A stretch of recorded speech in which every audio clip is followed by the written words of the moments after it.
800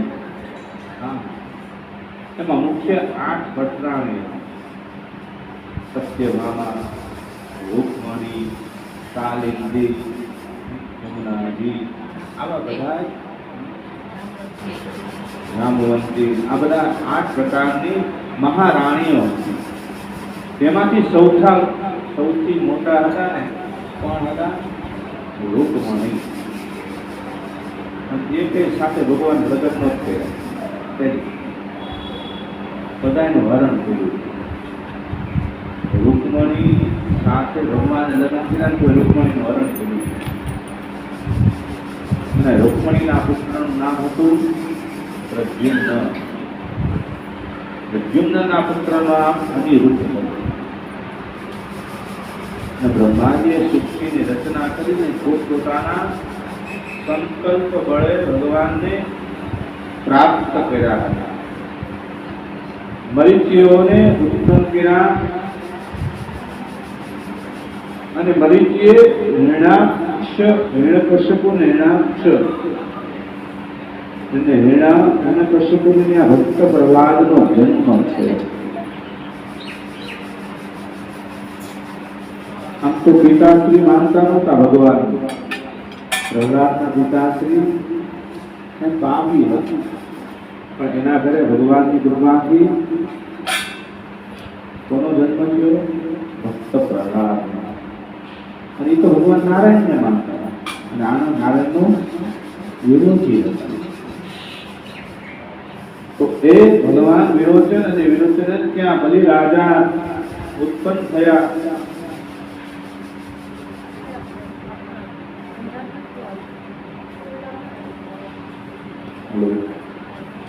ભગવાન કહે છે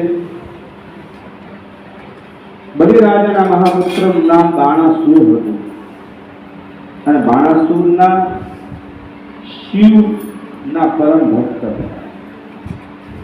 શિવની ઉપાસક હતો. અને જે શિવની ઉપાસક હોય ને એ કોઈ દિવસ દુઃખી થતો નથી અને નથી. કારણ કે શિવ એ છે ને કલ્યાણકારી દેવતા છે. શિવને જેટલું ભજો ને એટલું સારું આપણું કલ્યાણ થાય. અને તેની રાજધાની સૌણિકપુરમાં હતી. એક દિવસ તેઓ દાનાવર ગુરુ શુક્રાચાર્ય પાસે ગયા. ગુરુદેવ, મને આ નાનકડા દાનવરાજથી સંતોષ નથી. કદાચ હું આ મારા બળથી આ પૃથ્વીને વિજય મેળવી લઉં ને તો પણ મને શાંતિ અધૂરી રહેશે. કારણ કે મારે તો સમગ્ર ભૂમંડળની સત્તા સ્થાપવી છે. આ બાણાસુર મહાબળવાન હતો, શિવજીનો ઉપાસક હતો. શિવજીને કહ્યું, મને એવું બળ આપો મારા સર્પો બળવાન હોય. ત્રિલોકમાં ભૂમંડળની સ્થાપના કરું. મારે એક લોક નહીં 3 લોકની સ્થાપના કરવી. ત્રિલોકમાં હાહાકાર મચાવવાના ઘોર છે. હું શું કરું? મારી ઈચ્છા પૂર્ણ થાય. બાણાસુરની આ વાત સાંભળી દેવરાજ એટલે કે શુક્રાચાર્ય બોલવા લાગ્યા, હે અસુરો, મહારાજા બાણાસુર ત્રિપદ ગ્રામેની ગંગાના કાંઠે પૂજા. ત્યાં જઈ પશુપતિનાથ મહાદેવની ઉપાસના કરવી. કારણ કે તપ વગર સિદ્ધિ મળતી નથી અને નથી. તપવું પડે તો જ કંઈ મળે, પ્રાપ્ત થાય. તો આને ભગવાને શિવનું આરાધન કર્યું. ભોળાનાથ તમારી ઉપર પ્રસન્ન થશે અને તમોને વરદાન આપશે. પોતાના ગુરુ શુક્રાચાર્યની આજ્ઞા માની બાણાસુર મનમાં અતિ આનંદમય થવા લાગ્યો.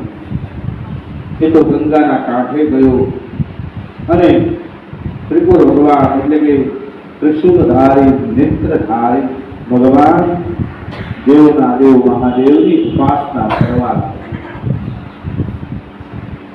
ભગવાન શંકરની આરાધના કરી પોતાના પ્રધાન સેનાપતિ કૌમારને રાજપાટ સોંપી અને પદ્માસન વાળી અસુરરાજ અને તે ઘોર તપ કરવા લાગ્યો. મનમાં વિશ્વાસ રાખી ભોળાનાથ તપ કરે છે. એમાં એમ કરતા કરતા વર્ષો વીતી ગયા. એને તપનું પણ ધ્યાન રહ્યું નહીં. તપ કરવા લાગ્યો. હજારો વર્ષો તપ કર્યું. આખા શરીરે રાફડો જામી ગયો અને માથા ઉપર ડાબડો ઉગવા લાગ્યો. ભૂખ અને તરસ છોડી દીધી છે. અસુરરાજ બાણાસુરે મહા ઘોર તપ કરવા લાગ્યો. ભગવાન યોગેશ્વર શિવજીનો તપ કરે છે. આ વાત દસમા સ્કંદની સુખદેવજી મહારાજ પરીક્ષિત રાજાને ગંગાના કાંઠે કહે છે.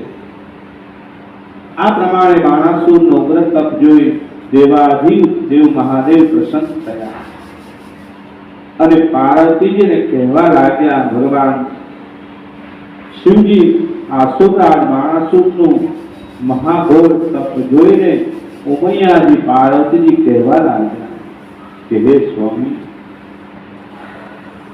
આસુરરાજ બાણાસુરના તપથી ત્રિલોક દોડવા લાગ્યું છે.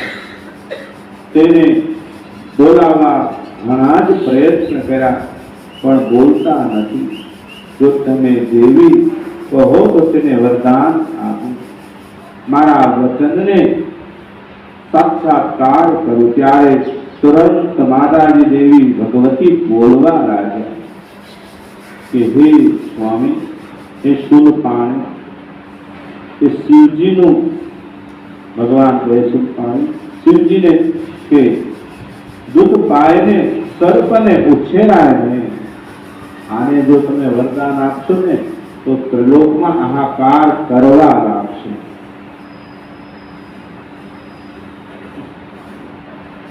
એમ કીધું કે નાગને દૂધ પીવડાવવાથી કઈ ઝેર કઈ છોડે નહીં નહીં અને નહીં. એ તો દંશ તો આપણને જ મારે.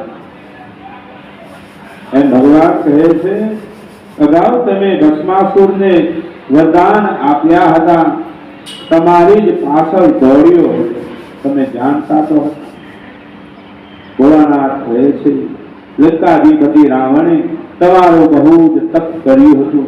તેને પણ તમે જ અનેક વરદાનો આપ્યા હતા. તેને ભગવાન શ્રી રામચંદ્ર જાનકીનું હરણ કર્યું હતું, બહુ જ દુઃખ આપ્યું હતું. તેથી વધારે હું શું કહું? તમને સારું લાગે તેમ કરો. માં ભગવતી કહે છે. તુરંત ભગવાન સદાશિવ કહે, હું તે દેવી, નારીની બુદ્ધિ પગની પાની હોય છે. તમને શું ખબર હોય? તને કઈ ખબર પડે નહીં. હું તો ભોળ્યો ભગવાન કહેવાય. હું તો વરદાન આપવામાં કચાશ ન કરું. આને તો મારે વરદાન તો આપવું જ પડશે, કારણ કે મારું તપ કર્યું છે અને મારું કોઈ પણ તપ કરે એને વરદાન આપું છું, દેવ અથવા તો દાનવો હોય. આ ભગવાન શિવ કહે છે. અને બુદ્ધિ ભગવાન કહે છે, વરદાન આપીશ, કચાશ કરાય ને. હું તો ભોળ્યો નાથ કહેવાય. અને હવે કપટીનું દીકરું કેમ? મને બધા કપટી કહે છે.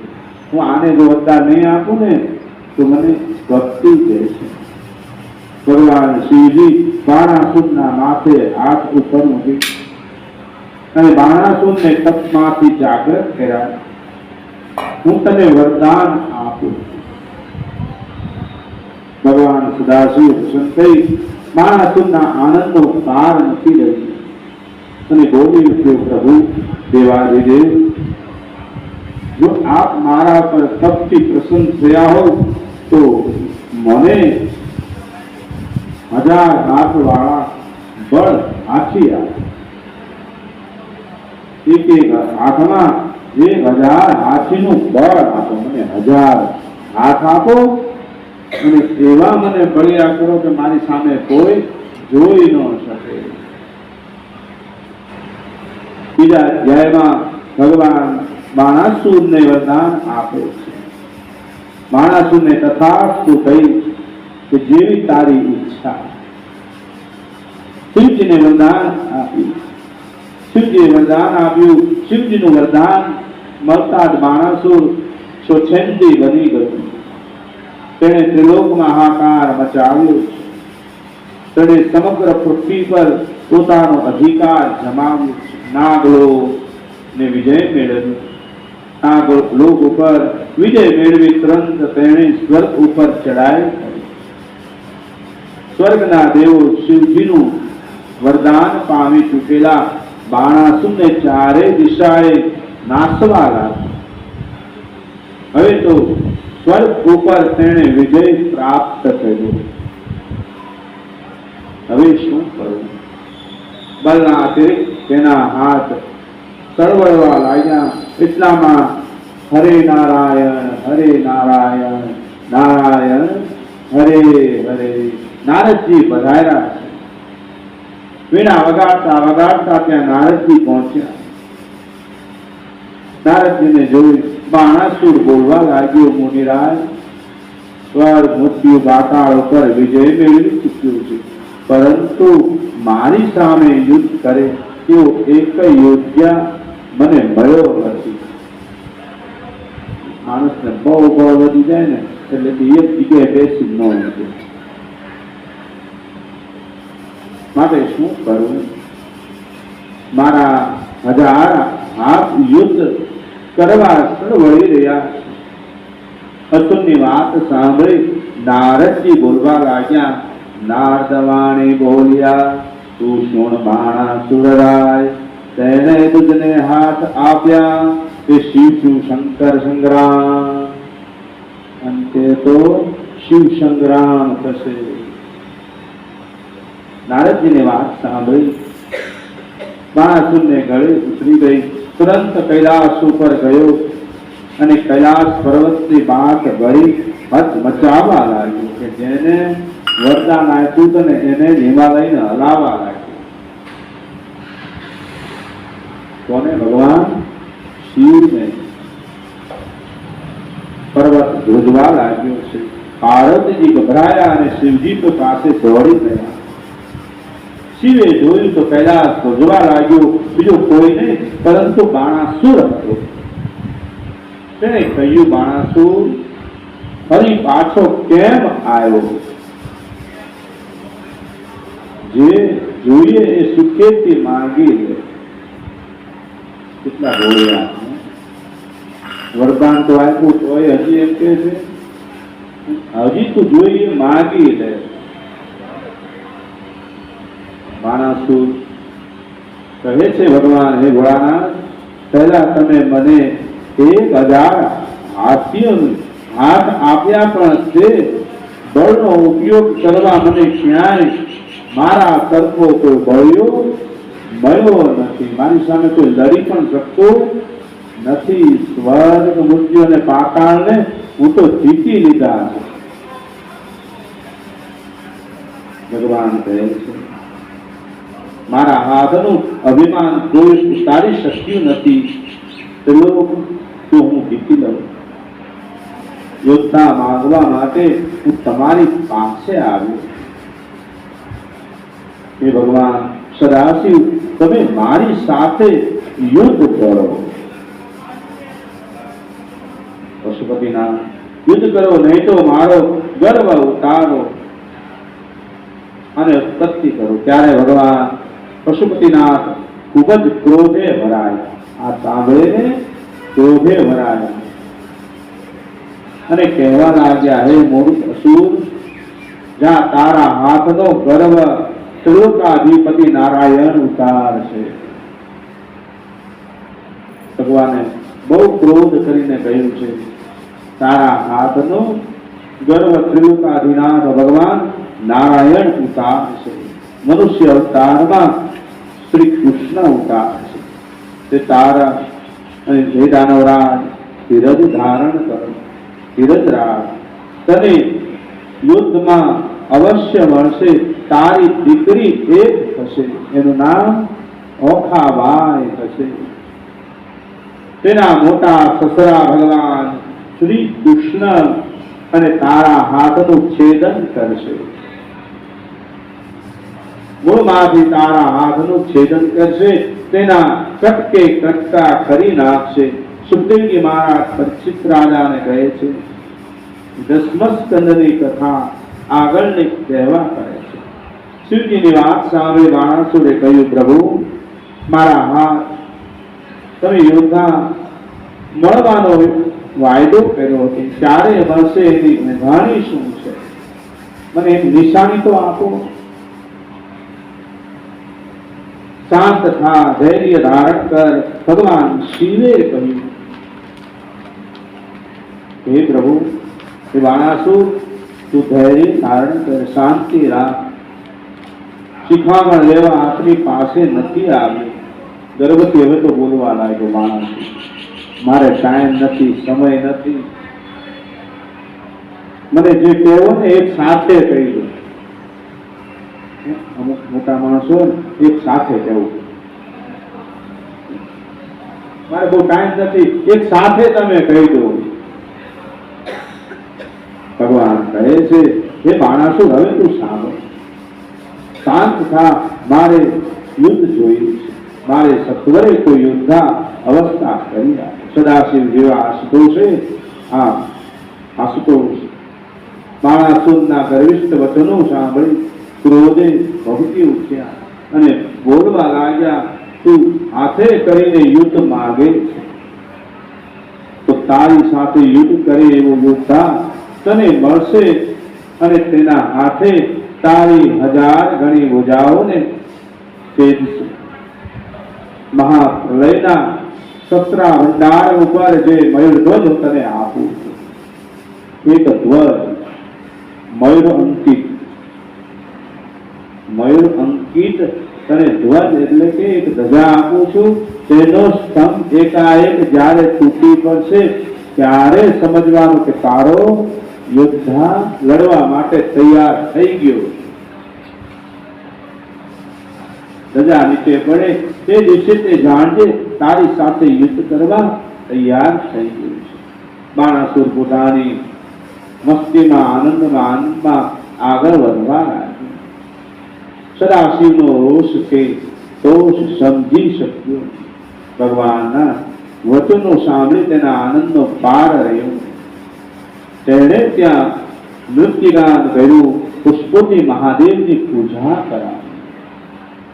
ત્યાંથી તે સોનિતપુર જવા અભિમાનથી ચાલવા લાગ્યું. અને ત્રીજા અધ્યાયમાં ભગવાન ગણપતિ અને ઓખાબાઈની કથા આવે છે.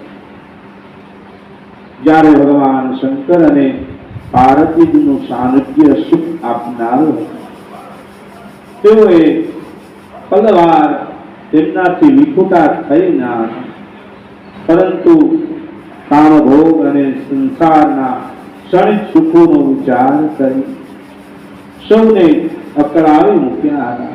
સુખથી અકળાયેલા માનવી શાંતિની પ્રાપ્તિ માટે એકાંતનો આશ્રય લેશે. ભગવાનને કહ્યું, હવે મારે સંસારમાં જવું નથી.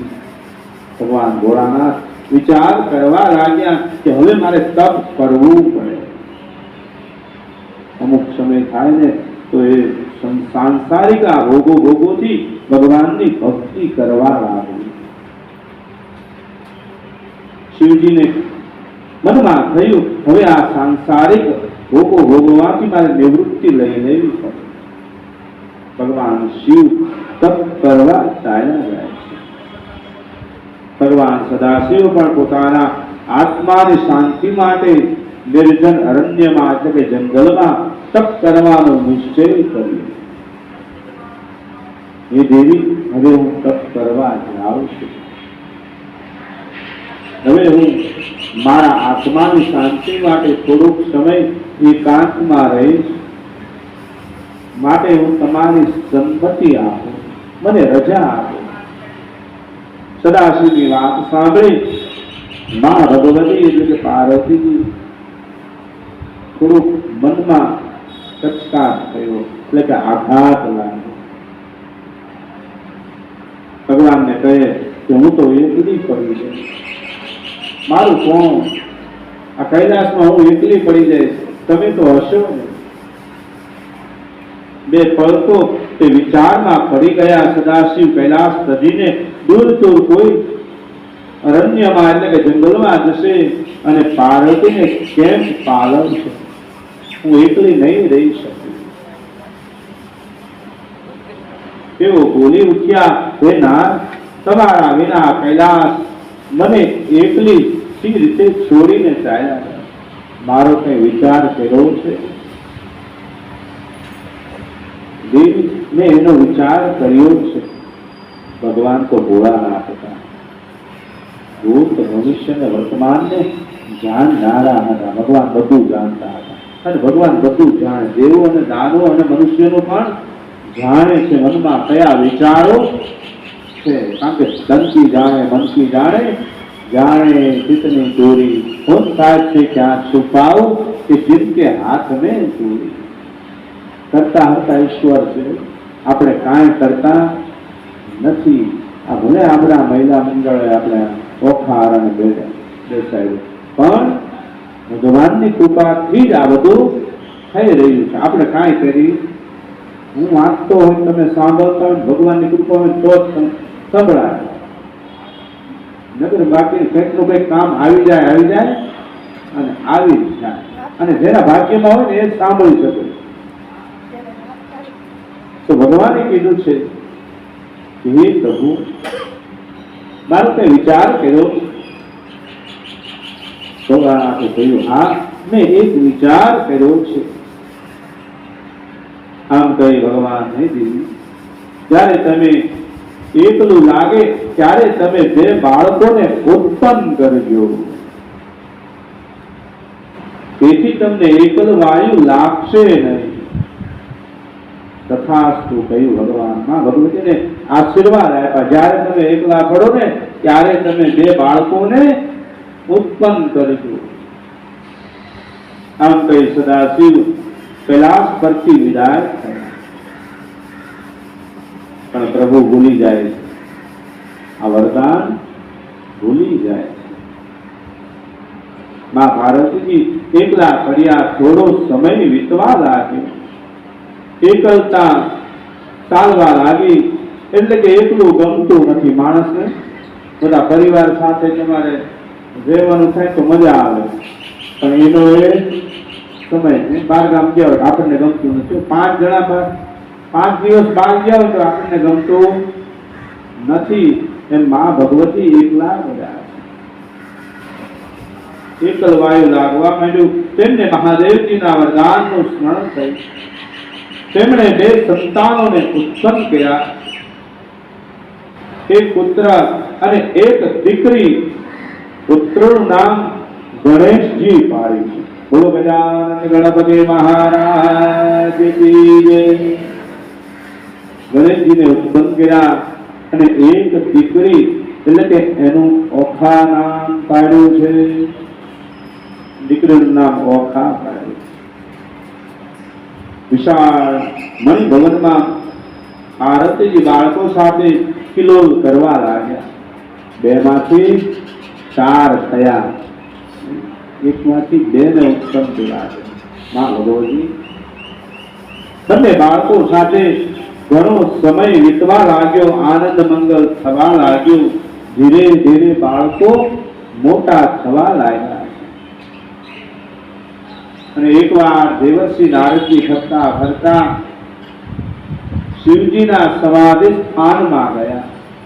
નારાયણ નારાયણ નારાયણ કરતા કરતા. કારણ કે નારદ મુનિ હતા ને એ ભગવાનનું મન હતું. માણસનું મન ક્યાં જાય ને કોઈને ખબર નથી. ભલે આપણે અહીંયા કથામાં બેઠા છે, પણ મન તો રાતના સાંજના વિચારો કરે છે.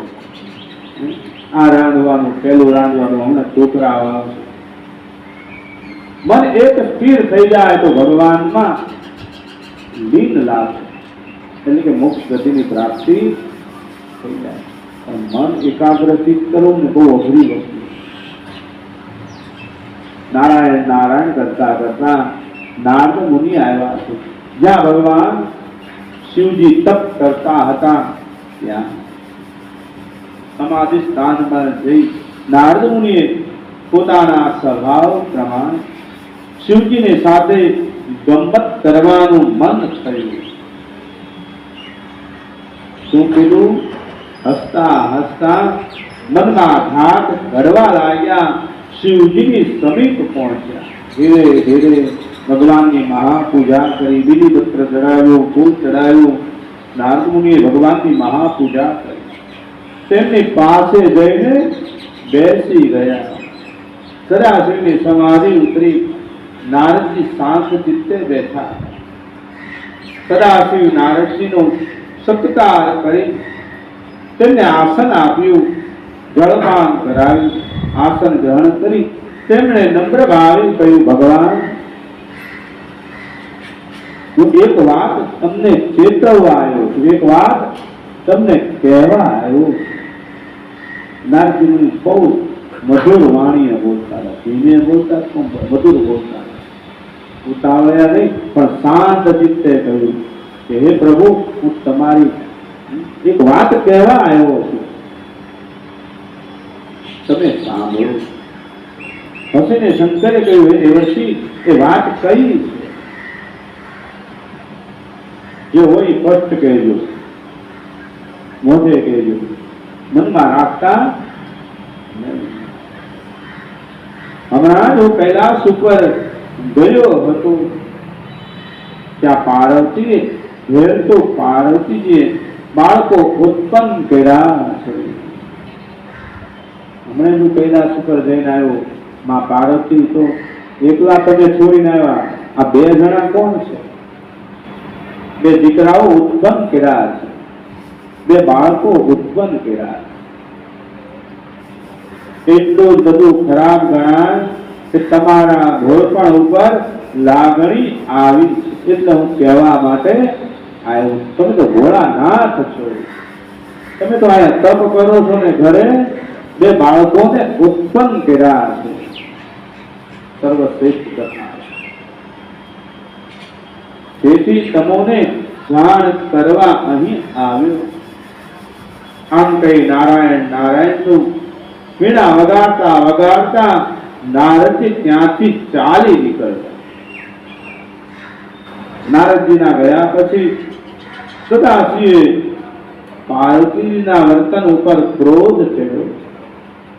કારણ કે જે તપ પહેલા જે વરદાન આપ્યું હતું ને, સદાશિવ ભૂલી ગયા.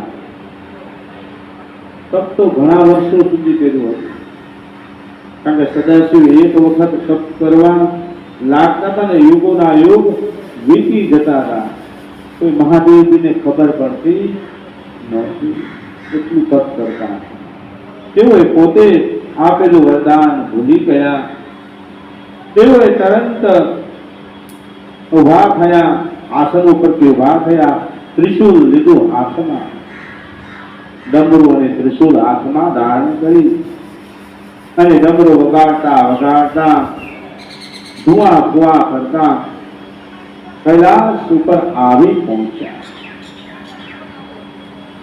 ચોથા અધ્યાયમાં ગણપતિનો શિરછેદ કરવામાં આવે છે.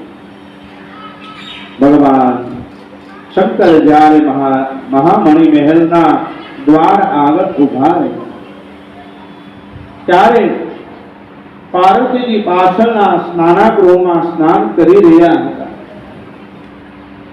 અચાનક કોઈ આવી ન ચડે તે માટે તેમણે ગણેશજીને દ્વાર ઉપર બેસાડ્યા હતા. માં ભગવતી તો સ્નાન કરવા માટે ગયા હતા, પણ એ પહેલા દીકરાને કહ્યું, કોઈ ન આવે ને હું ધ્યાન રાખજે, હું સ્નાન કરવા માટે જઉં છું. ગણપતિને દ્વાર ઉપર બેસાડ્યા.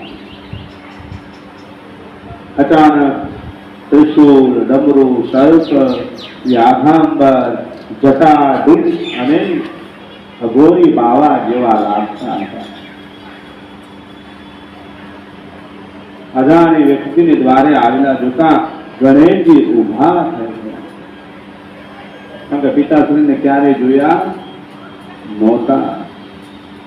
મહાદેવજીને મહેલમાં સીધા પ્રવેશ કરવા જતા હતા, ત્યાં જ ગણેશજી બોલી ઉઠ્યા, અહીં જ ઉભા રહ્યો, અહીં જ ઉભા રહ્યો. ભગવાન સદાશિવ કે મારું ઘર ને મને કોણ રોકે છે? સદાશિવ ક્રોધે ઉભા, ક્રોધે ચડ્યા છે. અહીં જ ઉભા રહો, અહીં જ ઉભા રહો. માતા, મારી માતાજી સ્નાન કરી રહ્યા છે. ભગવાન ભોળાનાથ કહે, તું કોણ છે? શા માટે ઘરમાં પ્રવેશ કર્યો?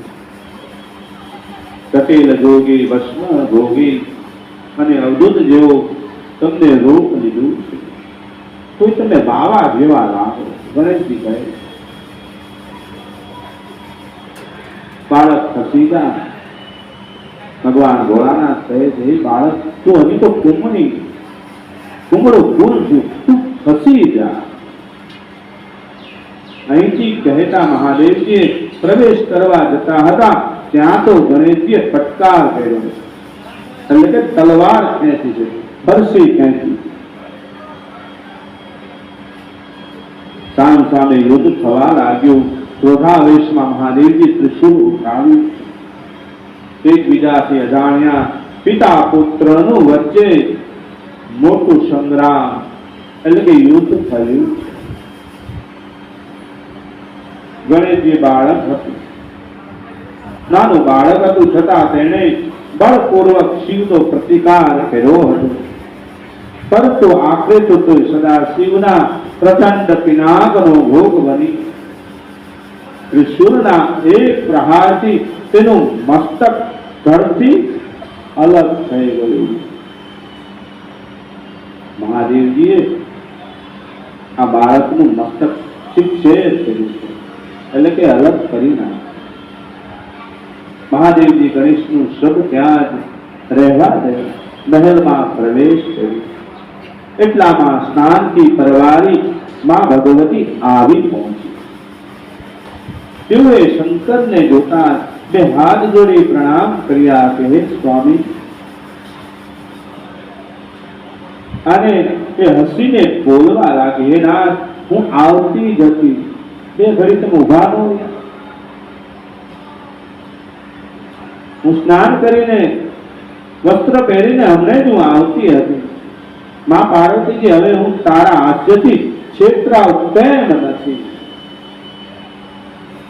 ભગવાન ભોળાનાથ આવું કહે છે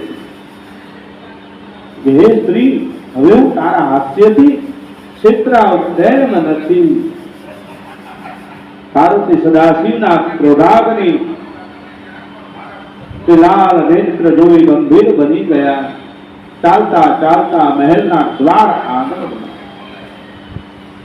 જુએ છે તો ગણેશનું મસ્તક ધડથી અલગ કરેલું. ધડમાંથી રક્ત પ્રવાહ, લોહી વહેવા લાગ્યું.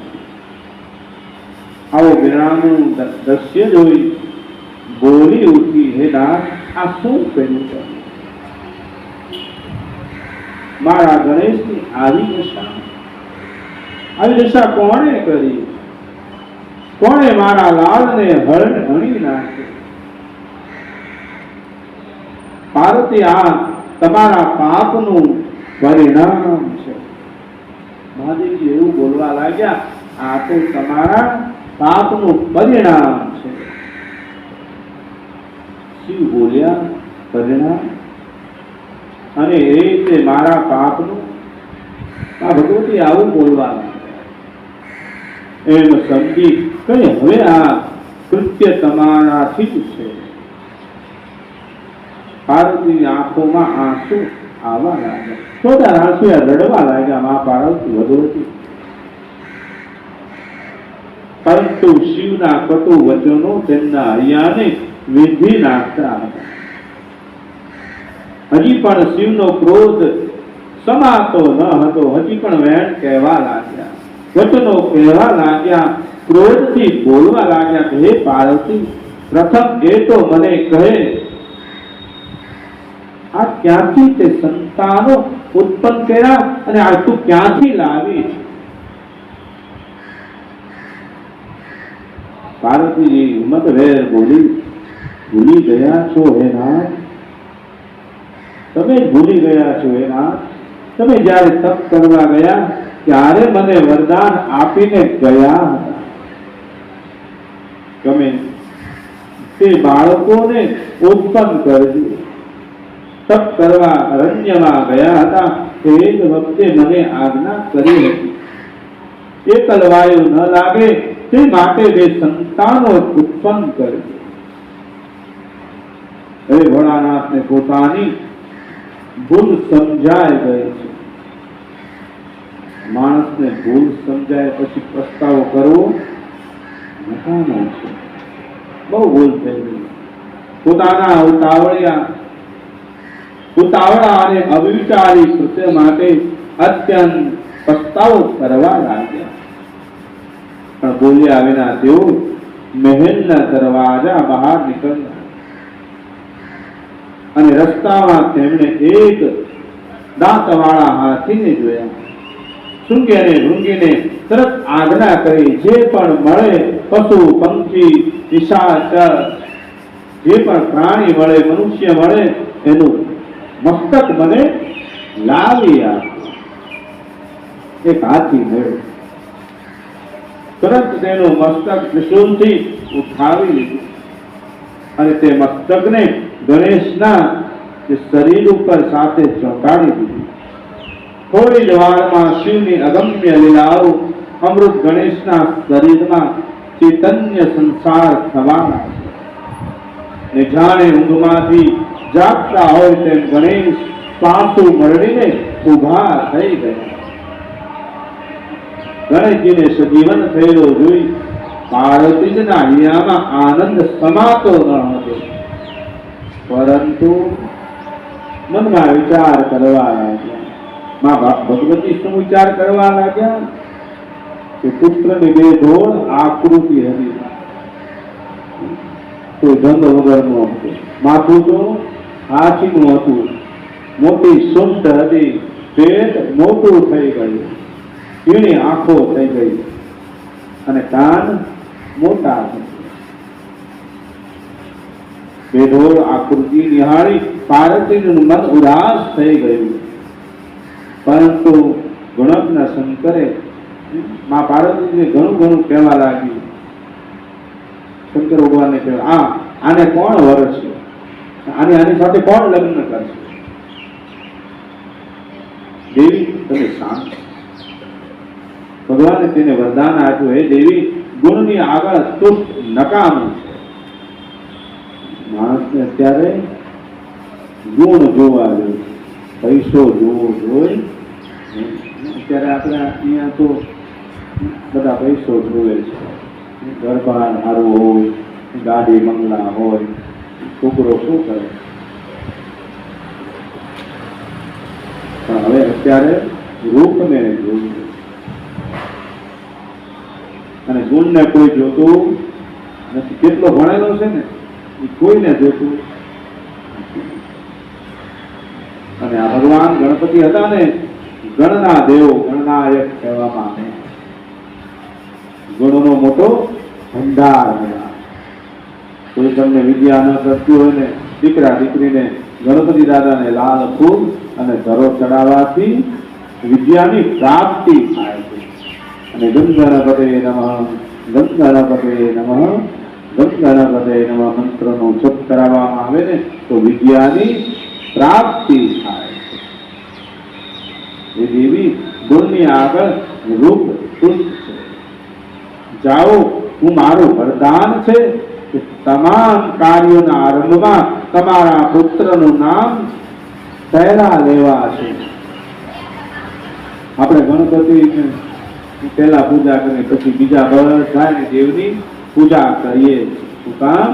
આ ભગવાન શિવનું વરદાન છે. અને એક વખત ગણપતિ બેસી ગયા પછી વાંધો આવતો નથી.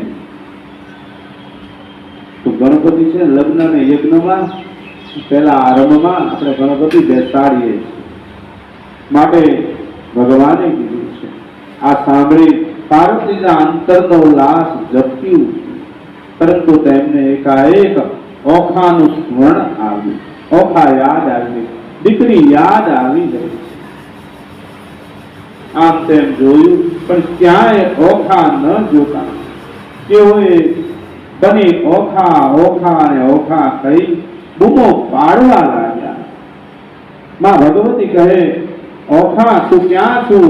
ઓખા તું ક્યાં છું? ગણપતિના શ્રી શેઠનું દ્રશ્ય જોઈ બિચારી ઓખા ગભરાઈ ગઈ હતી. આ જોયું ને કે શિવજીનું ત્રિશૂળ મારા ભાઈ ઉપર પ્રહાર થયો છે. એ જોઈને બચારી સંતાઈ ગઈ અને કોઠી પાછળ સંતાઈ ગઈ. તેથી તે બીકની મારી એક મીઠાની કોઠી હતી. મીઠાની કોઠી પાછળ સંતાઈ ગઈ. તે પાર્વતીનો સાથ સાંભળી ધ્રુજતી ધ્રુજતી બહાર નીકળી. ઓખાને જોતા માં ભગવતી ક્રોધાયમાન કર્યા છે. તે બોલી ઉઠી, ઓખા, નો તે તારા ભાઈને મરવા દીધો અને તું તારો જીવ બચાવવા તું કોઠી પાછળ સંતાઈ ગઈ. તારો ભાઈ મરતો હતો અને તેને બચાવ્યો પણ નહીં. પાછું ઉલટાનું તું કોઠી પાછળ સંતાઈ ગઈ. તારા આવા નઠારા સ્વભાવને લીધે ઘણું દુઃખ થયું છે. તારા ગુણહીન અને રાક્ષસી સ્વભાવથી જ્યાં તારો જન્મ રાક્ષસ કુળમાં તને પ્રાપ્ત થશે. અને તું એટલું જ નહીં, અને તું 1 વર્ષ સુધી મીઠાના કોઠીમાં રહેશે. માતાનો આવો કઠોર શાપ સાંભળે ઓખાને અત્યંત દુઃખ થયું અને મનમાં અંદર ખૂબ જ દુઃખ થયું. ખાલી માતાએ મીઠાની કોઠીમાં રહેશે તેવો શ્રાપ થઈ દીધો. 1 વર્ષ મીઠાની કોઠીમાં કેમ જશે? ઓખાજી કલ્પાંત કરવા લાગી. ગદ ગદ અવાજે માતાજીને પ્રાર્થના કરવા લાગી.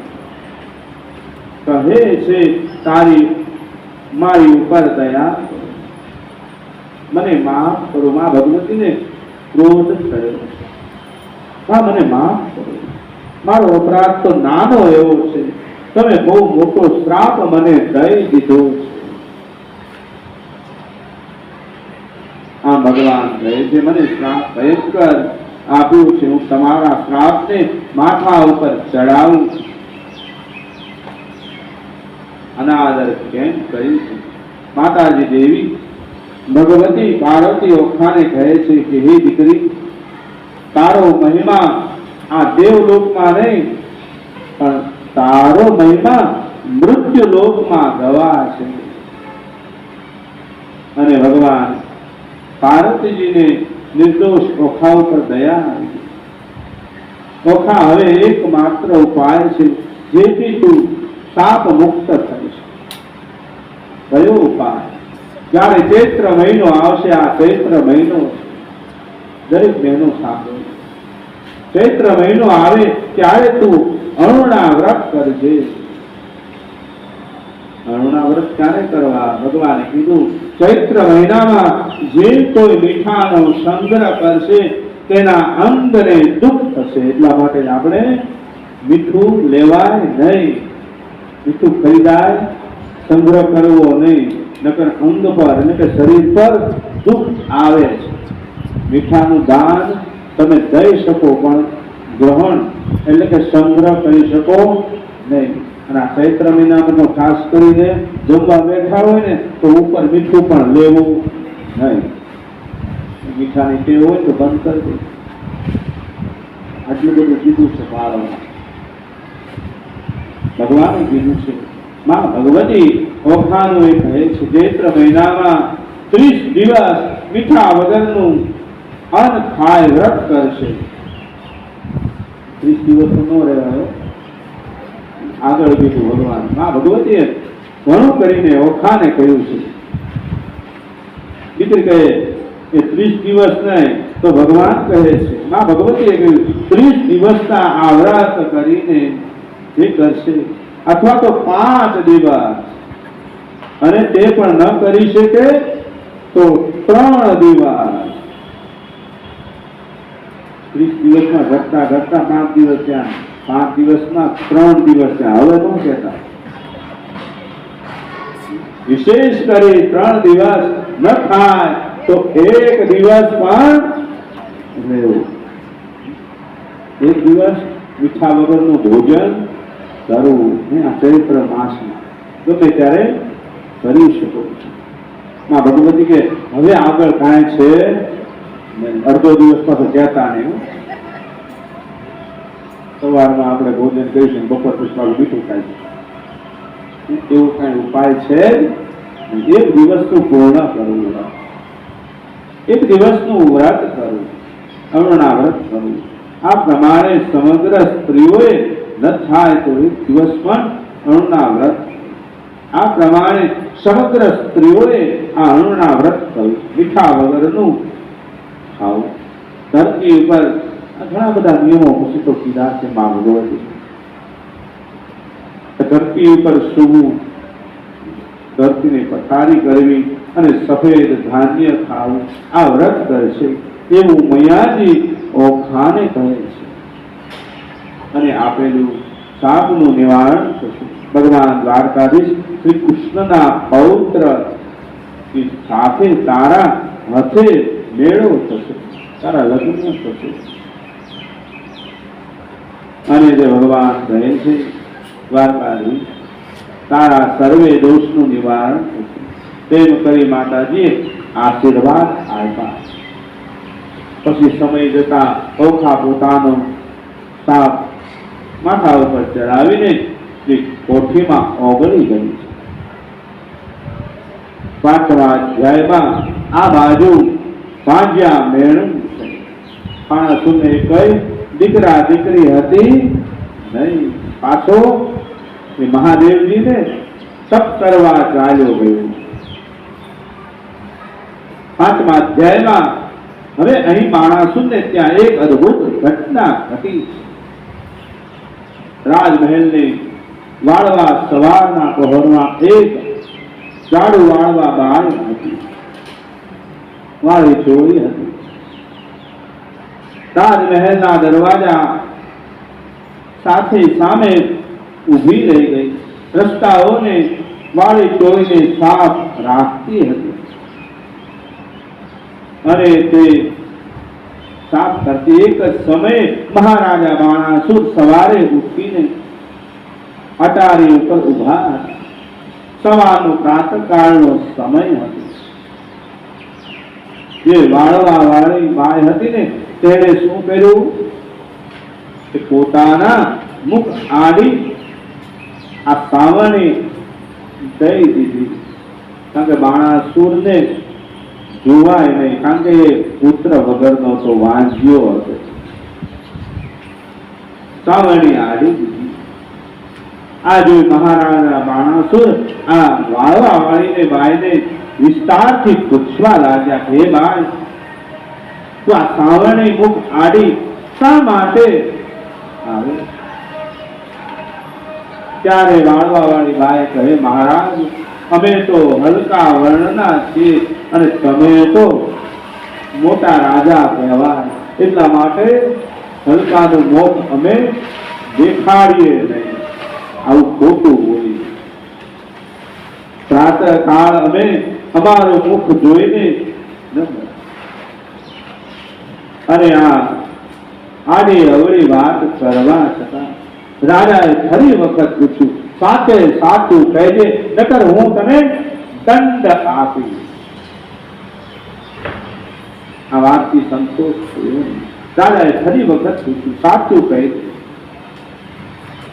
અને નગર દંડ દઈશ. તેને શા માટે સામાની આડી નથી?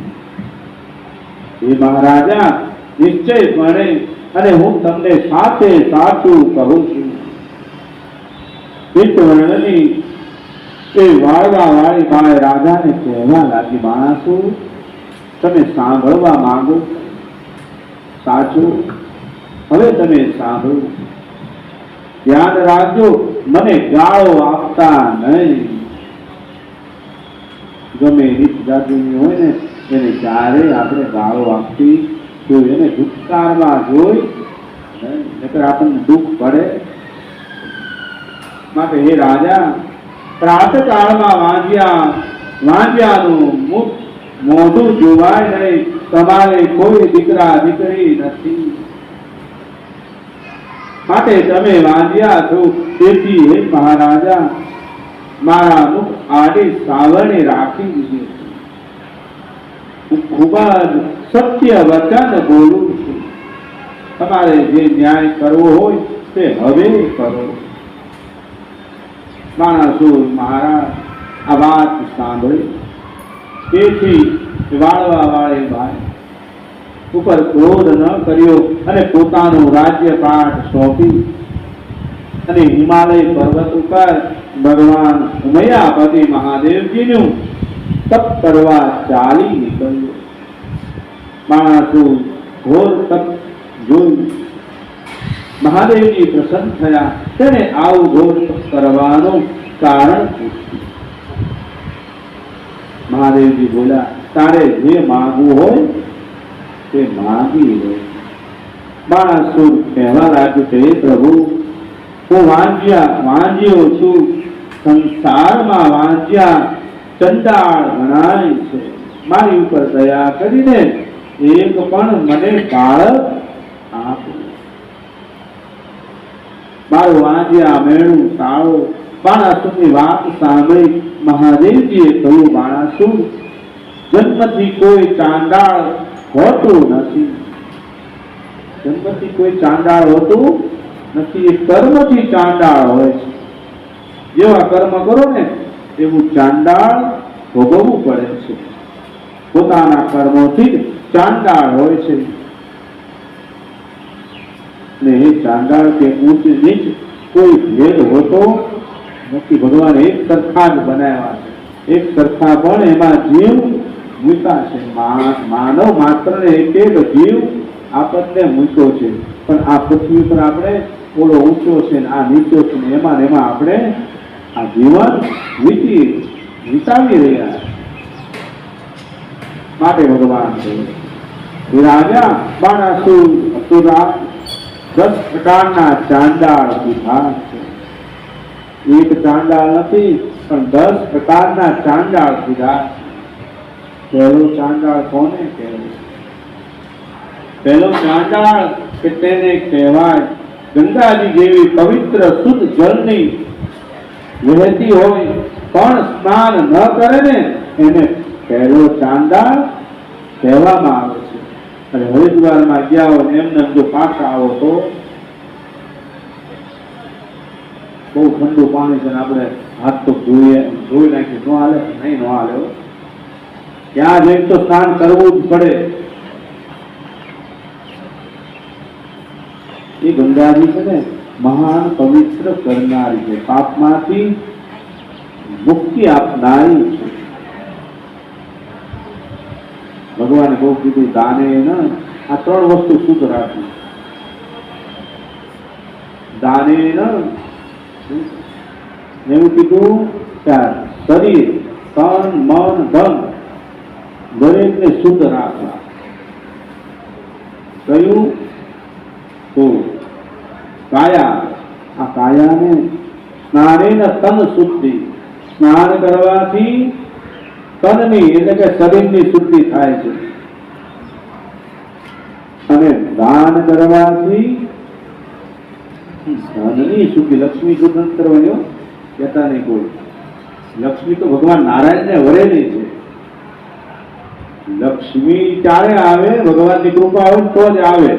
અને એ લક્ષ્મી નારાયણને વરેલી છે. તો જ આવા સત્કર્મ આપણા હાથેથી થાય.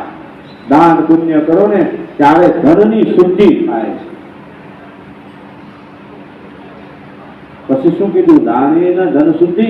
અને મન શુદ્ધ કરવું હોય તો ભગવાનનું ભજન, કીર્તન, સત્સંગ અને કથા સાંભળવી જો. 3 દિવસ આપણા ઘરે તો આપણા પ્રાંગણમાં જ્ઞાનની ગંગા આવી છે. 3 દિવસમાં જેટલું નવાય ને એટલું નહીં લેજો.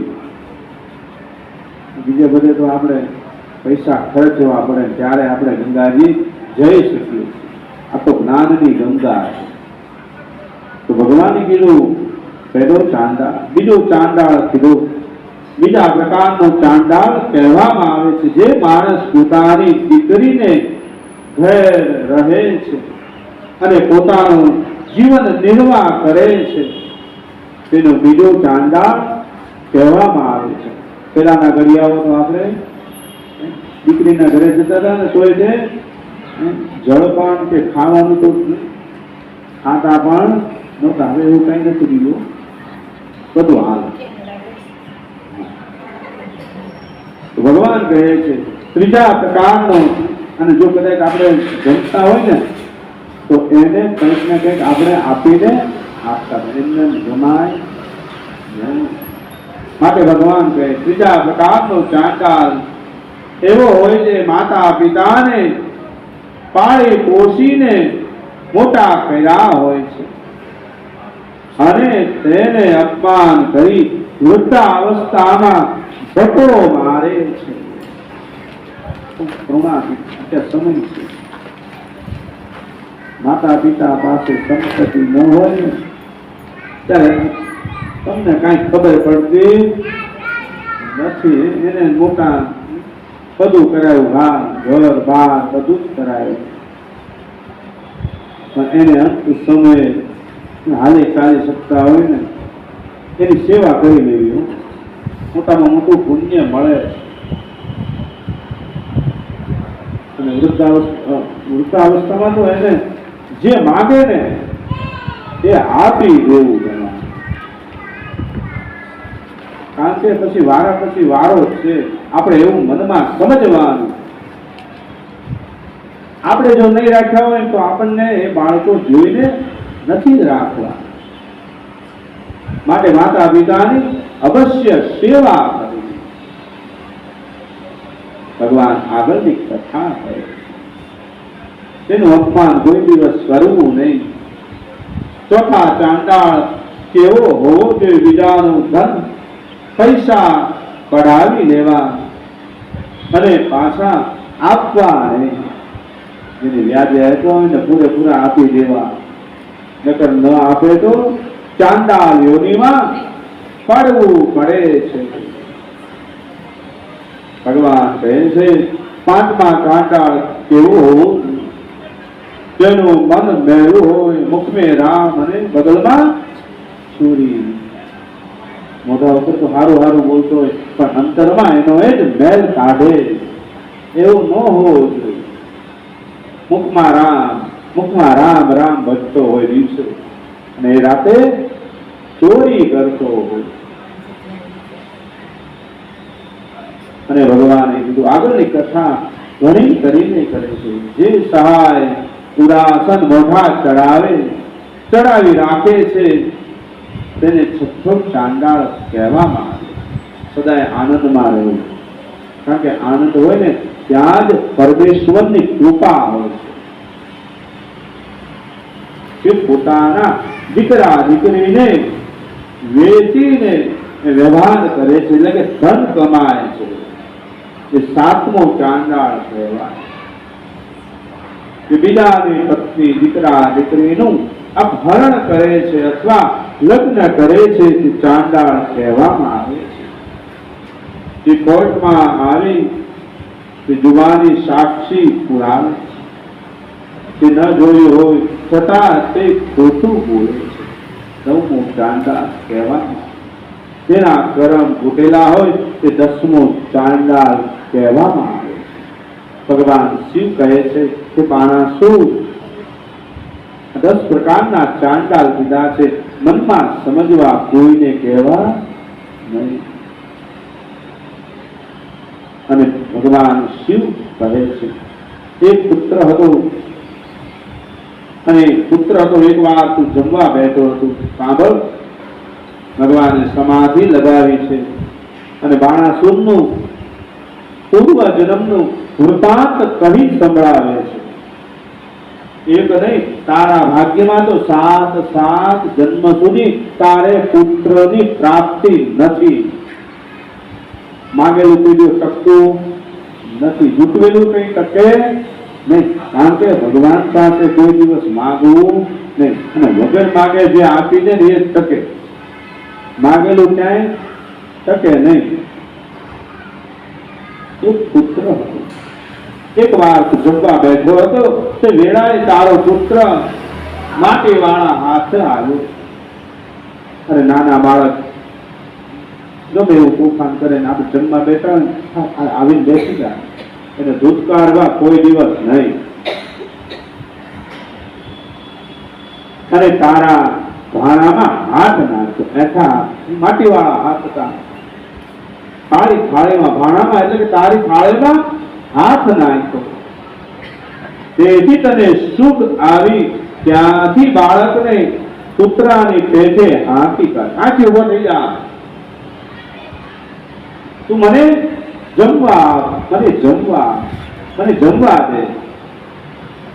આથી તે બાળકને વિષ ચડી અને તને શ્રાપ આપી દીધો. તને તારા પુત્ર ઉપર પણ વહાલ નથી, તો તું જા 9 જન્મમાં વાંજ્યો બની જજે.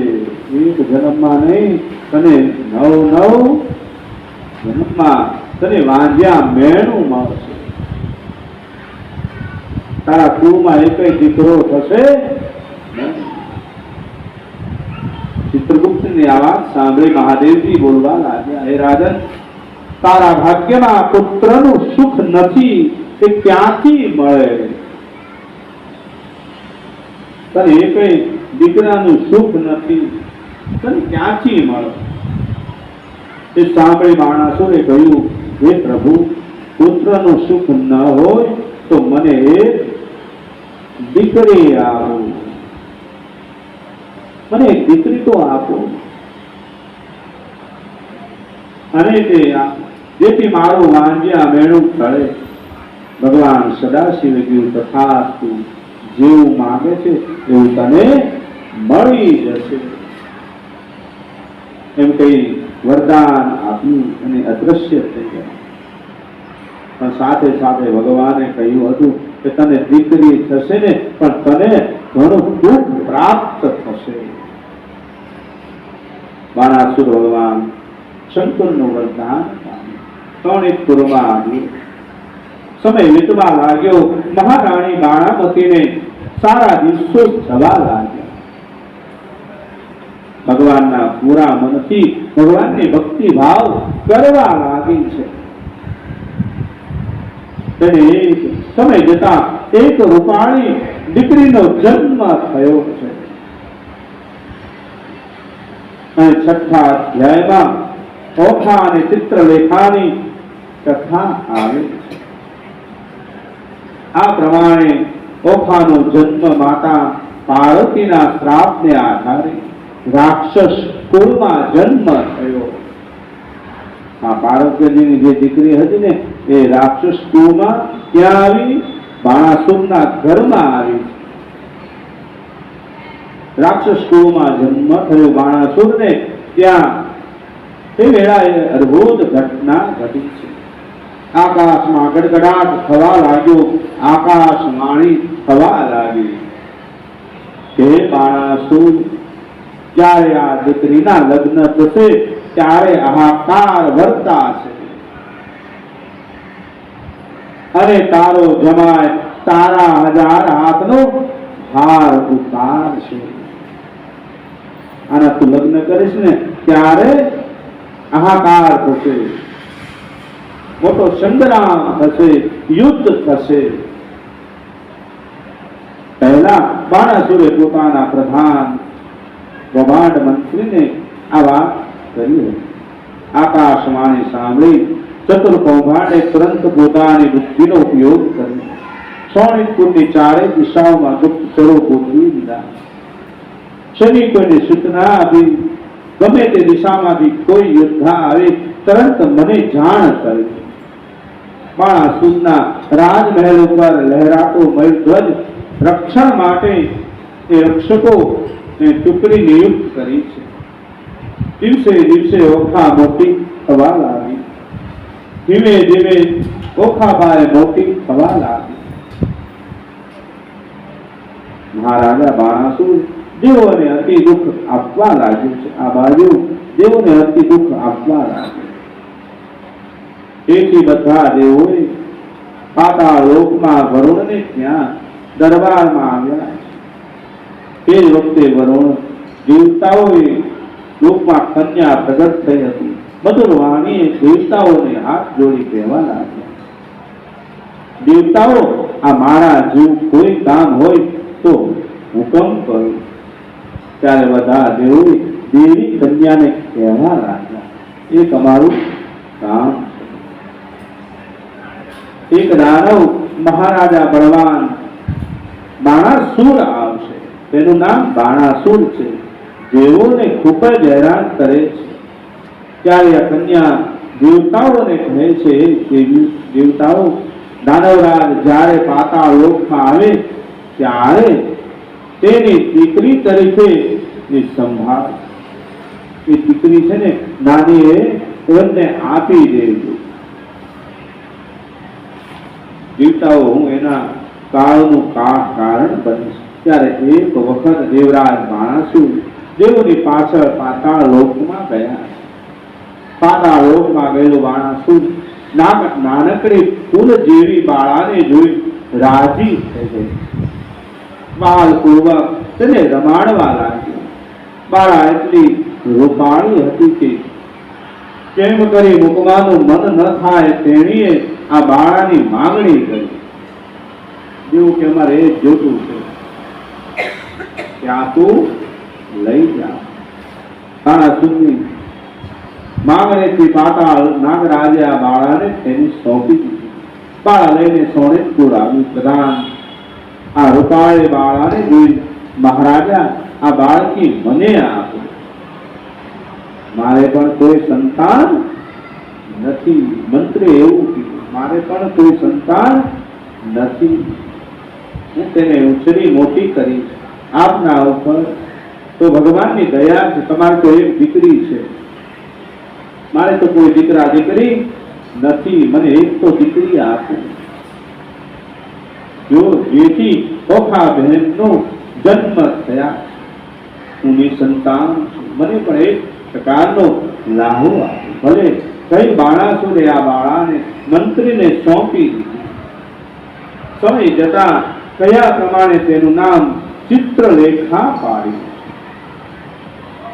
પછી એક દિવસો વીતવા લાગ્યા. તેમાં ચિત્રલેખા પણ મોટી થવા લાગી. આ બાજુ ઓખાબાઈ પણ મોટા થવા લાગ્યા. ધીમે ધીમે ઓખા અને ચિત્રલેખા બહેન પાણીઓ થયા છે. હંમેશા બંને સાથે રમતા, જમતા અને એકબીજાથી વાતચીત છૂટા થતા. કારણ કે બાણાસુરે કહ્યું હતું, આ દીકરીને ક્યાંય જવાની જરૂર નથી, બધું જ એને જે જોતું હોય ને એ પ્રાપ્ત કરાવી દે. કારણ કે આ બાણાસુરને એવું હતું, જો આ દીકરી ભાગીને લગ્ન કરશે ને તો પણ ઉત્પાત થશે. એટલે કે એને રાજમહેલમાં જ રાખી હતી, ક્યાંય એને જવા દેતા નહોતા. જેમ જેમ ઓખાબાઈ મોટી થવા લાગી તેમ તેમ બાણાસુરની ચિંતા વધવા લાગી. દીકરી મોટી થાય ને એટલે કે મા બાપને સેજે ચિંતા થવા લાગે.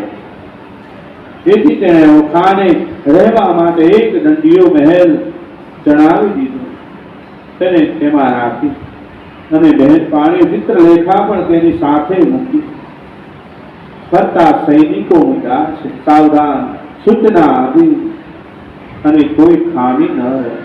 ઓખાને જોઈ ઘડીકમાં પહોંચી હતી. ચિત્રલેખા ઓખા હિંડોળા પર હિચકી રહી હતી.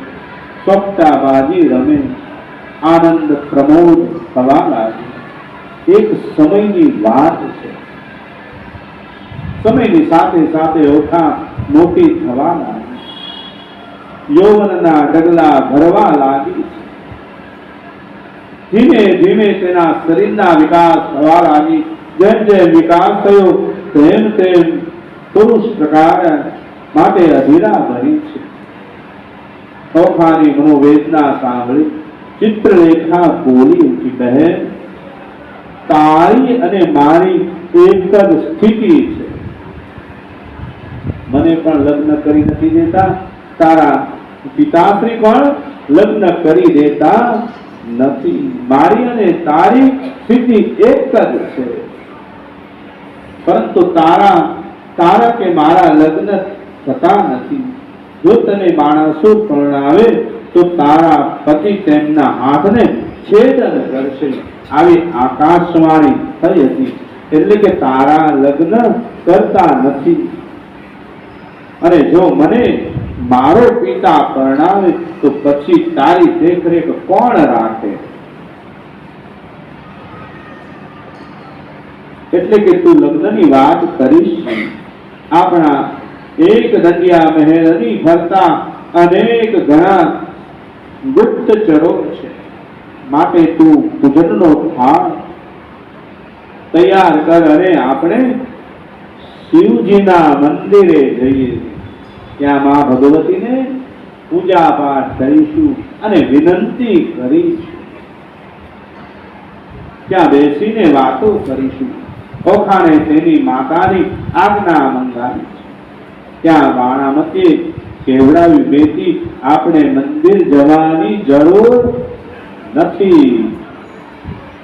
આપણા મહેલમાં જ એક મંદિર છે, શિવજીનું મંદિર. ત્યારે ક્યાંય જવાની જરૂર નથી, કારણ કે દીકરીને ક્યાંય જવા દેતા નહોતા. અત્યારે નહીં, પણ પહેલેથી આવ્યું આવે છે, દીકરીને ક્યાંય જવા દેવાય નહીં, આવશ્યકતા નથી. પોતે મહાદેવજીને અહીં આવે છે, એટલે કે કોઈ જવાનો અર્થ નથી.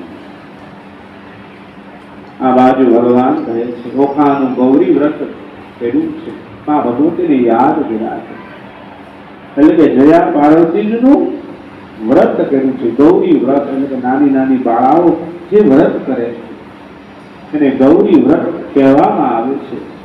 ઓખાજી ચિત્રલેખાને કહે છે, એ સખી, ચાલો આપણે માતા ઉમૈયા પાર્વતીજીના દર્શન કરીએ, પૂજીએ.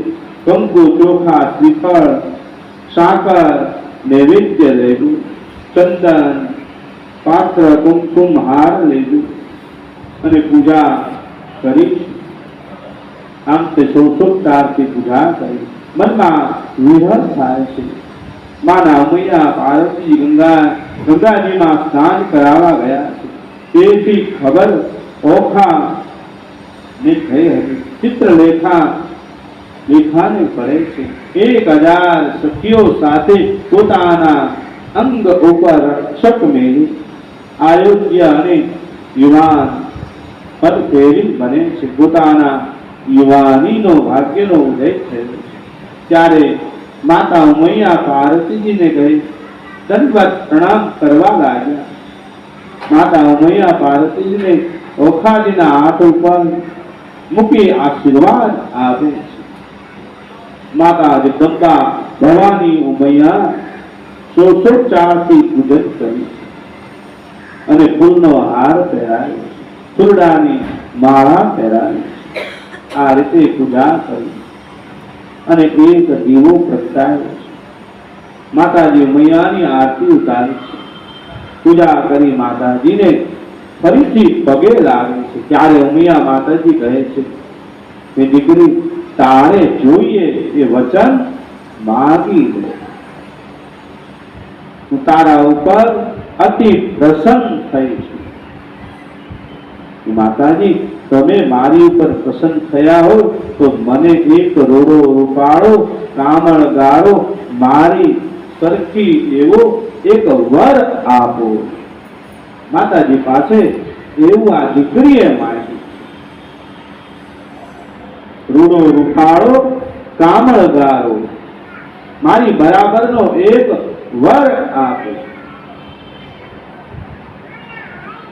અને મા ભગવતી કહ્યું બીજી વખત. ત્યારે માતાજીએ કહ્યું, અતિ પ્રસન્ન થઈ બીજી વાર કહેવા લાગ્યા, ઓખા એ વર માં કહ્યું. ત્યારે બીજી વાર પણ એ જ માગ્યું છે. ત્યારે માતાજીએ ત્રીજી વખત કહ્યું.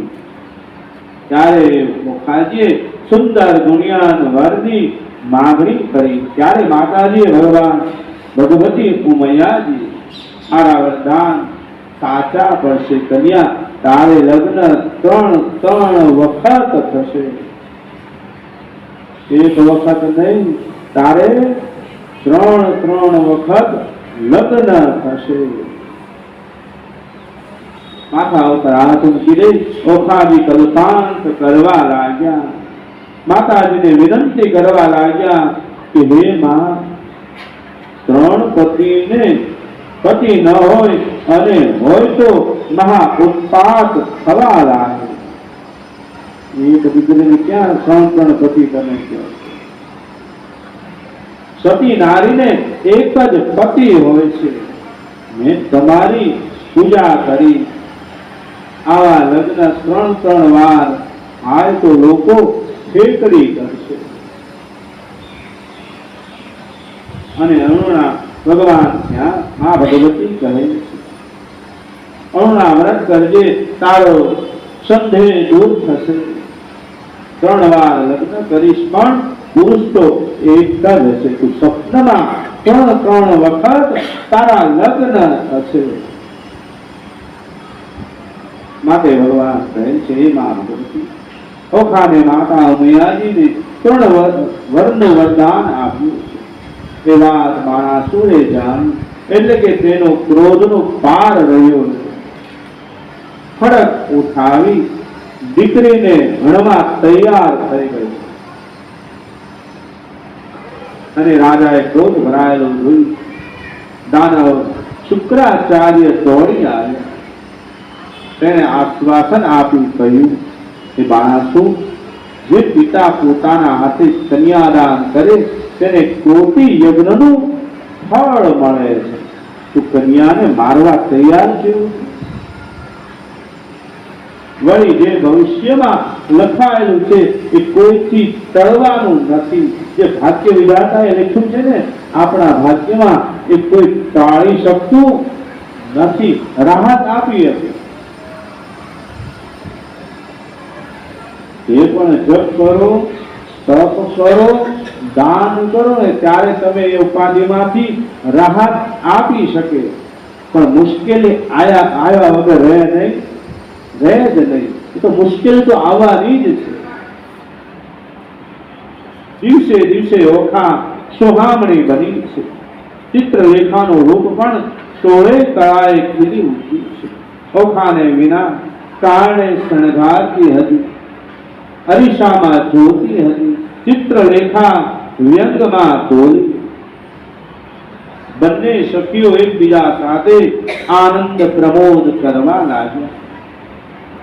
આ બાજુ સમય થતા ઓખાનું હૃદય સરકી વિહોણ થઈ, સાસરે જતી હોય એ વ્યાકુળ વ્યાકુળ થવા લાગી। એની જે બેનપાણી હતો એના તો લગ્ન થઈ ગયા, બીજી જે બેનપાણી હતું એના લગ્ન થઈ ગયા। એ જોઈને અતિ દુઃખ કરવા લાગી। ઓખાજી પરણમાં યોગ્ય થયા છે, તે સ્ત્રીના લક્ષણ હોય તે બધા જ આવવા લાગ્યા। ઓખાજી ચિત્રલેખાને કહે છે હે સખી મારી એક વાત સાંભળ, આપણે આવા દિવસો કેમ કરીને કાઢી?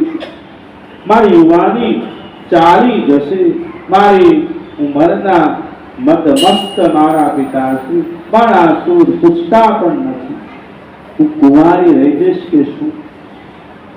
મારી જેવડી મારી બહેનપાણીઓ સાસરે જતી આવી જાય છે, આનંદ પ્રમોદ કરે છે, મારો કોઈ અપરાધ નથી, છતાં મને મારો બાપ એને કાંઈ સૂઝતું નથી અને રોઈ રોઈને હું દિવસો કાઢું।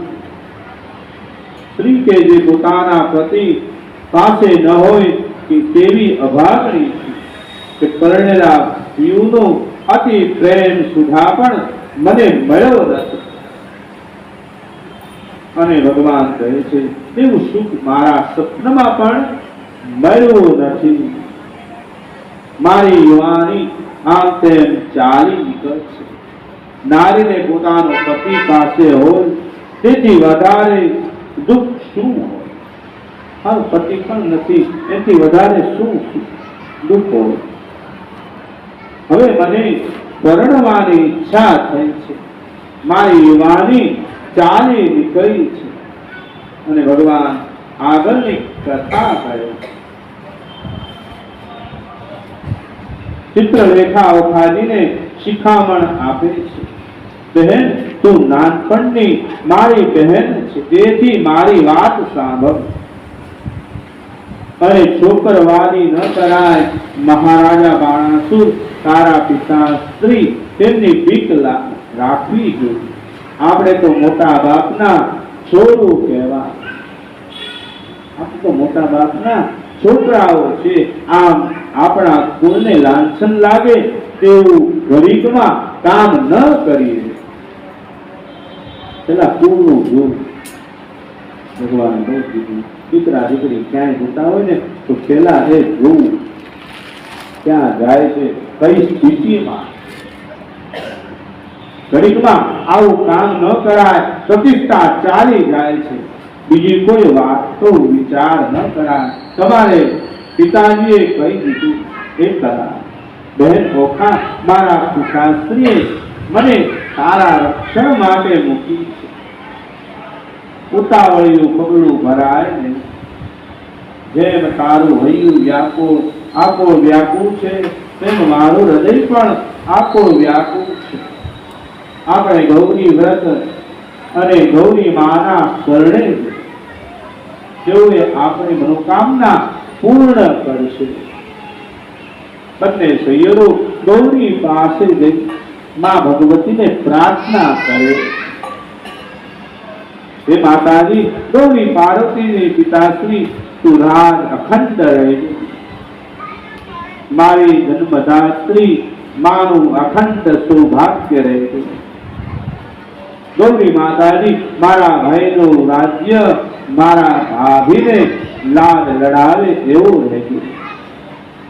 ગૌરી માતાજી, મારા સસરાના રોજ રાજ હોય, તેમને દીકરા અને એના ઘરે દીકરા ઘણા હોય.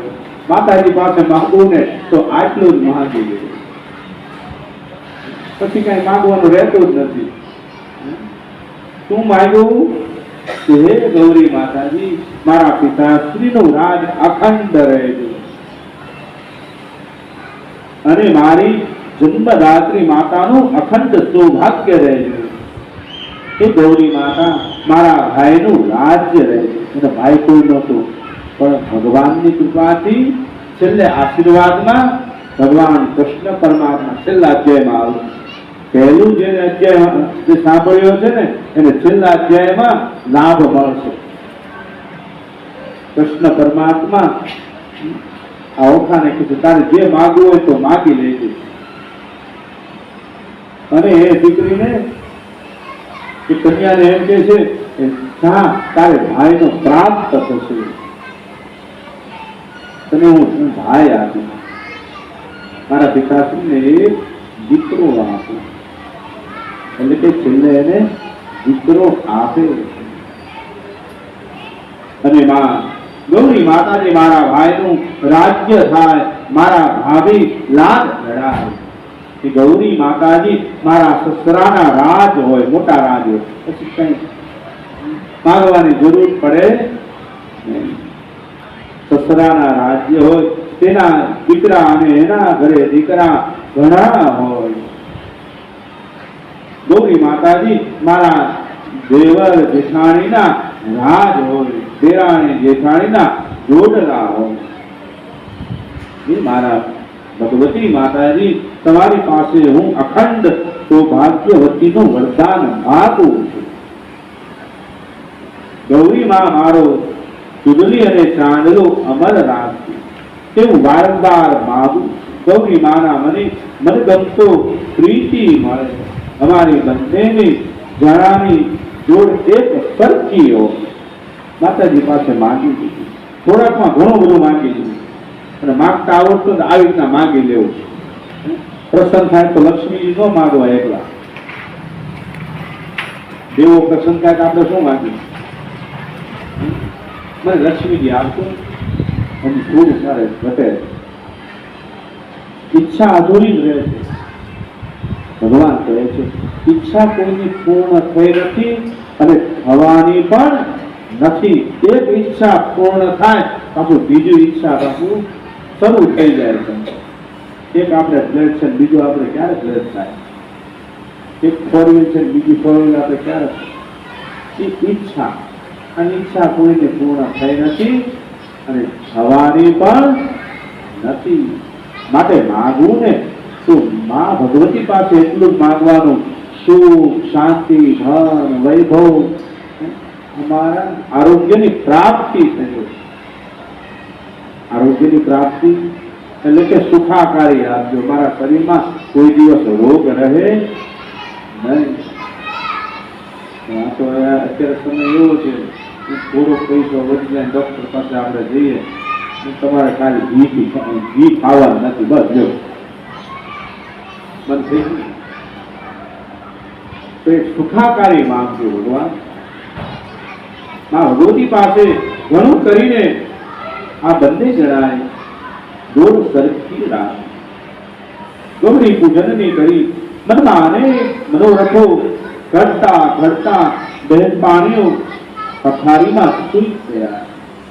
સવારમાં થયું તો તેમણે જોયું જ્યારે રાજમહેલમાં બીજા પ્રહરમાં ચોઘડિયામાં આ ઉઠ્યા ત્યારે ઓખા આંખ ઉઘાડી તેને એક રાત્રે અદભુત સ્વપ્ન આવી ગયું અને બે બાકડે થઈ ચારે બાજુ જોવા લાગી. ચિત્રલેખા પોતાની બહેનપાણીઓની ચિત્ત ભ્રમણ થઈ આ દશા જોવા લાગી. 8મા અધ્યાયમાં ઓખાનું સ્વપ્નનું દર્શન આવે. હવે માં ભગવતીએ જેટલું કીધું હતું ને એટલું આવશે. સ્વપ્નમાં આવ્યું. ઓખા ચિત્રલેખા પાસે દોડી ગઈ. ઓખા ખોળામાં માથું મૂકી પોતાના સ્વપ્નની વાત કહી સંભળાવી. આજના પ્રભાતથી મારું મન વ્યગ્ર થયું છે, મને મારી ચિંતા વધવા લાગી. સખી, પણ તારી વ્યગ્રતાનું કારણ શું? તારી ચિંતાનું કારણ શું? સ્વપ્ન ગઈ રાત્રે મને એક સુહામણું સ્વપ્ન આવ્યું. સ્વપ્નમાં મેં કોઈ એક રાજકુમાર જોયો હતો. તેને વિસરી શકતી નથી, તેને ભૂલી શકતી નથી. તેનું વારંવાર થતું સ્મરણ મારા મનને મકી રહ્યું છે, મને બેચેન બનાવી રહ્યું છે. હવે તું જ તેનો ઉપાય જણાવી. ઓખાને ચારે બાજુ દ્રષ્ટિ ફેરવી હળવેથી ઊભી થઈ પોતાના ખંડમાં બારણામાં બંધ કરી દીધા. કોઈને ન સંભળા તે સ્વપ્નની વાત શરૂ કરી છે. ઓખાનું મનોહર સ્વપ્ન સાંભળી ચિત્રલેખા હસી પડી. દાંત હસવા લાગી, દાંત કાઢવા લાગી. સખી, આ વય જ એવી છે, આ ઉંમર એવી છે કે જે આવા અવયવો સ્વપ્ન આવે છે. મને પણ કોઈ વાર આવા સ્વપ્ન આવી જાય છે. ચિત્રલેખા કહે છે. ઓખાને લાગ્યું ચિત્રલેખા પોતાની વાતની ઉપેક્ષા કરે છે. વાત મારી સાંભળતી નથી, બરાબર કાન દઈને સાંભળતી નથી. ચિત્રલેખા, તને પણ આવા સ્વપ્ન આવતા હોય તે તું તારા મનને સી રીતે શાંત કરે છે? મને મારા સ્વપ્નમાં આવેલા મારા સ્વામીનો મધુર પરશે એવી આ શાંતતા કરે છે. ન પૂછો વાત. ચિત્રલેખા, મને આ મારા સ્વપ્નમાં નહીં મળે ત્યાં સુધી મારી વ્યથા શાંત થશે નહીં. મારા દેવ સમાન સપ્ન સ્વામી સાથે હું મનોમન વળી ચૂકી. મારી બહેન, મારી આ વાત સાંભળ. મારા સ્વામીને સ્વપ્નમાં જે સુખ આપ્યું છે એવું સુખ ત્રિભુવનમાં મને કાંઈ જોવા મળતું નથી. ત્યારે ચિત્રલેખાએ પૂછ્યું, બહેન, જે સ્વપ્નમાં જે સ્વામીના દર્શન થયા તેને તું ઓળખી શકે છે? એ સખી, ઓળખવાની તો વાત સી છે, એ તો મારા મનમાં ઘૂસાય તેમ નથી. હું તને ભૂલી શકતી નથી. તેમની મનોરમ્ય મૂર્તિ મારી આંખો સમક્ષ છે અને એ ભગવાન કહે છે સ્વપ્નમાં અંતરમાં લીધી સોરઠિયાની જાન. સોરઠ દેશ હતો. હવે ધીમે ધીમે સ્વપ્નની વાત કહી સંભળાવા લાગી અને ભગવાન કહે છે કે સ્વપ્નની વાત ઓખાબાઈને પોતાની સખી ચિત્રલેખાને કહેવા લાગી. લક્ષ્મીપતિ નારાયણ, મને સ્વપ્નનું આવ્યું કે સોરઠ દેશની જાન. ક્યાંથી આવ્યા હતા? એ સોરઠ દેશની જાન હતી અને તે સ્વપ્નમાં મારા જે મોટા સસરા હતા તે ભગવાન કૃષ્ણ નારાયણ હતા. બોલો કૃષ્ણ કનૈયા દ્વારિકાધીશ. સ્વપ્નમાં મારા હાથે મીંડોળ બંધાણું ચુંદડીનો અવાજ થયો. સ્વપ્નમાં હું આખા ખૂબ જ સુંદર લાગુ છું. સ્વપ્નમાં ચાર મંગળ ફેરા ફરે છે અને સ્વપ્નમાં મારા માતાજી માણામાંથી સંસાર પીરસે છે. સ્વપ્નમાં હું મારા પતિ સાથે વાતચીત કરું છું. હાથ તાળી કરું. ચિત્રલેખા એ ભર નિદ્રામાંથી જાગી ઉઠી છે અને થઈ ગયું. આવી વાત કઈ કેમ કરે? ચિત્રલેખા ઓખાને ભર નિદ્રામાંથી જગાડી અને કહે છે સખી, તારે જે જોઈને તે માગી લે. ત્યારે ઓખાબાઈ ચિત્રલેખાને ક્રોધ કરીને કહેવા લાગી, હે પાપણી, મને શું કામ જગાડે? મારું સ્વપ્ન તૂટી ગયું. આખા શરીરે બળતરા ઉપાડે છે. મને અમૃતના અને ભરેલા દરિયામાં તે ડૂબાડે. આવું કામ શું કામ કર્યું? અને ભગવાન સ્વપ્નમાં તે પરણી અધ વચ્ચે મૂકીને મારો વર મને ક્યાંય ચાલી ગયો. મારું સ્વપ્ન તૂટી ગયું છે. મારા પતિ આ સમજી મારા હૈયાને હાલ વિધિ નાખ્યા. હે મારા નાથ, અને રમણ કરતા કરતા રિસાઈ ગયા. એવું ભગવાન કહે છે. 8મા અધ્યાયને સંપૂર્ણ કરતા આજની કથાને વિરામ આપ્યું. બોલ કૃષ્ણ કનૈયા લાલ કી જય, દ્વારિકાધીશ કી જય. ઓમ અચ્યુતં કેશવં શ્રીરામ નારાયણ કૃષ્ણદામોદરં વાસુદેવં હરિ શ્રીધરં માધવં ગોપિકા વલ્લભં જાનકી નાયકં શ્રીરામચંદ્રં ભજે. હરે રામ રામ રામ હરે હરે, હરે કૃષ્ણ કૃષ્ણ કૃષ્ણ હરે હરે, હરે રામ રામ રામ હરે હરે, હરે કૃષ્ણ કૃષ્ણ કૃષ્ણ હરે હરે, હરે રામ રામ રામ હરે હરે, હરે કૃષ્ણ કૃષ્ણ કૃષ્ણ હરે હરે, હરે રામ રામ રામ હરે હરે. નમઃ પાર્વતી પતये.